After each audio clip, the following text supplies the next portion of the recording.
Hey, ici Tsukushi Corp. Aujourd'hui on se retrouve pour une nouvelle vidéo Upcoming Fall 2022, donc les animés qui vont sortir en automne. Ça fait longtemps que je n'étais pas apparu sur cette chaîne, parce que j'ai déménagé, comme Erwan il y a 2 ans. Erwan est venu dans mon nouvel appart pour tourner quelques vidéos sur mon armoire qui est juste à ma gauche, incroyable. Vidéos très qualitatives, allez les voir, là-haut, là-haut, droite, droite, là-haut. Et lui il a parlé des nouveaux mangas, moi je vais parler des nouveautés qui vont arriver en termes d'animation. La saison 2022 était assez pauvre en animé, on a eu Rent a Girlfriend qui est pas trop mal, on a eu un animé sur les vampires qui est ma foi amusant mais sans plus, et plein de petites merdes d'isekai. Cette saison j'ai pas trop aimé. Et dernièrement j'ai vu une vidéo avec les trailers des animés qui vont sortir en automne. Et j'ai eu pas mal de surprises, du coup je voulais vous en parler, ça fait une petite saisonnerie. Premièrement il y a la sequel de Tatami Galaxy, donc un animé de Masaaki Yuasa, je crois, je sais plus. Donc un animé de Masaaki Yuasa que j'ai adoré. C'est l'histoire d'un étudiant qui vit dans une chambre carrée avec 5 tatamis bien disposés, c'est très important. Et qui va revivre toujours les mêmes histoires mais avec des petits changements. Et la DA est incroyable, les dessins sont incroyables. Et la sequel du coup va reprendre les mêmes graphiques. C'est réalisé par je sais plus qui, mais pas le même je crois. J'imagine que la sequel va être bien, ou va tenter d'être aussi bien que Tatami Galaxy, mais en tout cas, Tatami Galaxy, allez le voir, c'est très très bien. Ensuite, un film qui m'a pas trop hypé quand j'ai vu l'annonce, mais qui m'a hypé quand j'ai vu les trailers, c'est Cyberpunk. Déjà, l'ambiance de Cyberpunk, même si ça me touche pas trop, c'est quand même une très bonne ambiance. Mais ce qui m'a le plus surpris et intéressé, c'est que c'est le réalisateur de Gurren Lagann qui réalise Cyberpunk. Et ça peut donner du très très lourd. Ensuite, un truc que j'ai toujours pas vu, mais que je dois voir, c'est Pop Team Epic. En plus, ça a l'air hyper drôle avec les petits dessins minimalistes, et les blagues que j'ai vues dans les trailers étaient vachement marrantes. J'ai toujours pas eu le temps de le voir, mais la saison 2 arrive et je pense que je vais me les faire d'affilée. Ensuite, Fufu Iju, ça c'est un peu mon kink parce que j'adore les séries de romance, slice of life avec 2 personnes, pas de harem, les harems je déteste ça.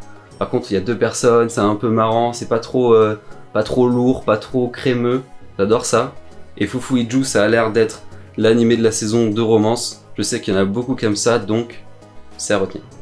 Ensuite, un truc insane, je m'y attendais pas du tout, c'est la version 2022 de Urusei Yatsura. Donc pour ceux qui connaissent pas, c'est Loom, un truc que j'ai jamais vu cet animé, mais par contre j'ai vu plein de gens en parler, genre JDG ou plein de trucs comme ça. Et en plus c'est fait par David Productions, donc Insane, et par le réalisateur de la saison 5 de Jojo Bizarre Adventure. Maintenant on va arriver sur les suites, les saisons 2 d'animés incroyables. On va commencer par la saison 2 de To You Eternity, un animé que j'ai vraiment beaucoup aimé. L'histoire d'une sorte d'organisme qui, quand quelque chose meurt, prend sa forme. Et l'animé est juste incroyable, vraiment même le manga est beaucoup plus loin que l'animé. Le manga est incroyable et la saison 2 qui sort, ça c'est absolument à regarder.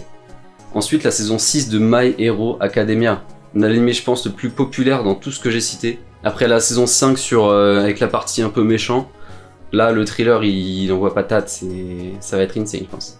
Ensuite un animé que j'adore, je pense que c'est l'animé préféré de tout ce que je vais dire là, c'est Golden Kamuy.